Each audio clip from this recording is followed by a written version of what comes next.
इस बीच एक बजट का रोना भी होता है, रोड़ा भी होता है। सवाल यह है सर, बजट का रोड़ा सिर्फ छोटे कर्मचारियों के लिए, बड़े अधिकारियों के लिए बजट की कमी कभी आड़े आती नहीं है। नियम छोटे कर्मचारियों की राह में हमेशा रोड़ा बनते हैं, बड़े अधिकारी फिर भी बच जाते हैं। इस नौकरी की व्यवस्था में इस बदलाव को किस तरीके से देखें, बड़े बदलाव को?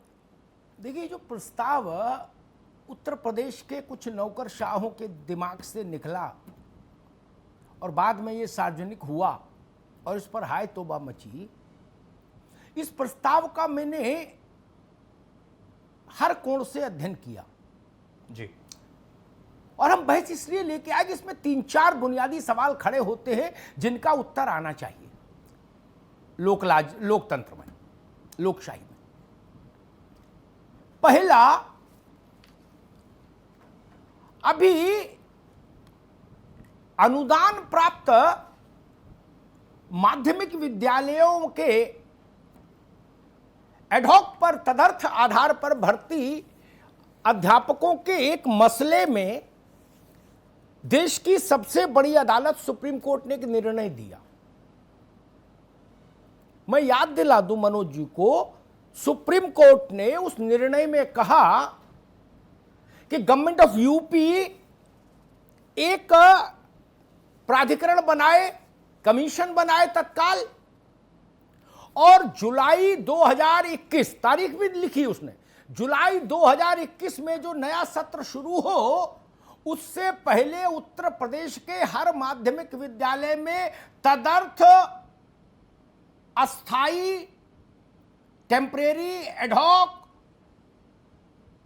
संविदा, इस तरह की जितनी नियुक्तियां हैं उन सबको रेगुलराइज करके एक टेस्ट से गुजार कर या तो लोग बाहर जाए या अगर योग्य है तो अंदर जाए, लेकिन कोई भी अध्यापक इन 3 कैटेगरी में नहीं रहेगा उत्तर प्रदेश में, neither on ad hoc nor on संविदा कॉन्ट्रैक्ट। ये सुप्रीम कोर्ट ने कहा है, मैंने नहीं। इस मर्यादा का क्या होगा? दूसरी बात याद दिलाता हूं, केंद्र सरकार ने जो नई शिक्षा नीति 2020 जारी की अभी, जिसको प्रधानमंत्री जी ने राष्ट्र को अर्पित किया, उसमें कहा गया है कि 2022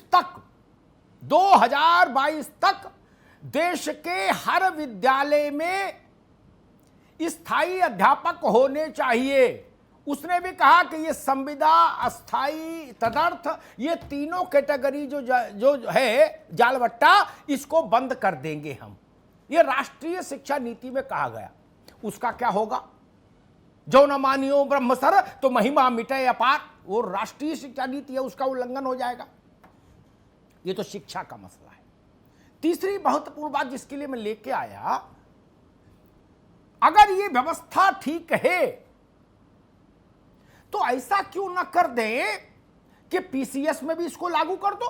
भाई, जिसको हम खाद्य सुरक्षा अधिकारी, सिटी मजिस्ट्रेट बनाएं, उसको कहे मैं 5 साल ट्रायल पर रहो, 5 साल में तुम्हारा चाल चलन ठीक पाया गया तो परमानेंट कर देंगे, और नहीं तो 20,000 रुपया महीना में मानदेय ले, वो घर जाओ, तजहु आस निज गृह जाऊ, उन पर भी लागू कर दो। ये छोटे पदों पर ही क्यों प्रस्ताव लाया गया? चौथा महत्वपूर्ण बिंदु, आपने कहा कि जब 5 साल तक उनको मानदेय मिलेगा, तनख्वाह नहीं मिलेगी उस पद की, ना कोई सरकारी सेवा के लाभ मिलेंगे, इंश्योरेंस एंड ऑल, छुट्टियां, पीएफ।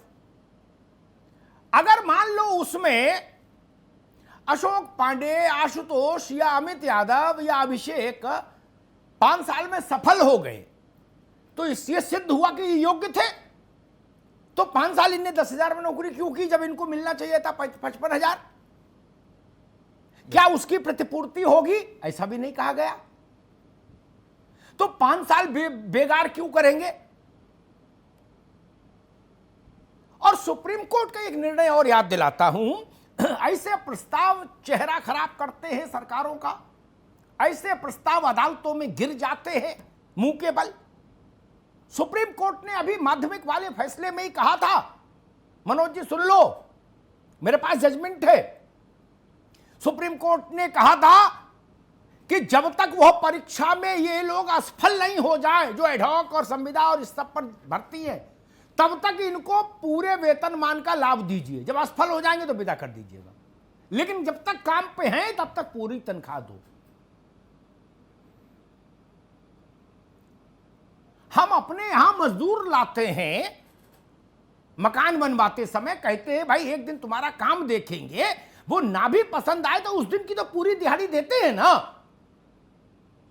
या ये कह देते हैं आप 10 रुपया ले जा, बस चाय पी लेना, जा दिन भर उससे ईंटें ढुलवाई। ये ठीक नहीं है, क्यों ऐसा होना चाहिए?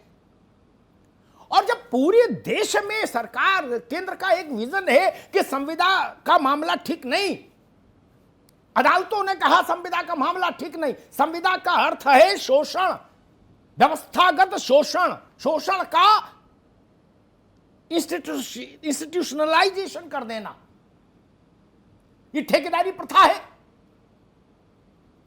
ठेकेदारी प्रथा से जितनी जल्दी मुक्ति हो उतना अच्छा। बिजली विभाग देख लीजिए 80% संविदा पर चल रहा, स्वास्थ्य में देख लीजिए 70% संविदा पर चल रहा है स्वास्थ्य विभाग। 16-17 लाख संविदा कर्मी है। किसी भी कोण से देख लीजिए, संविदा प्रदेश के हित में नहीं, देश के हित में नहीं, नौजवान के हित में नहीं, सरकारी कार्य की गुणवत्ता के हित में नहीं।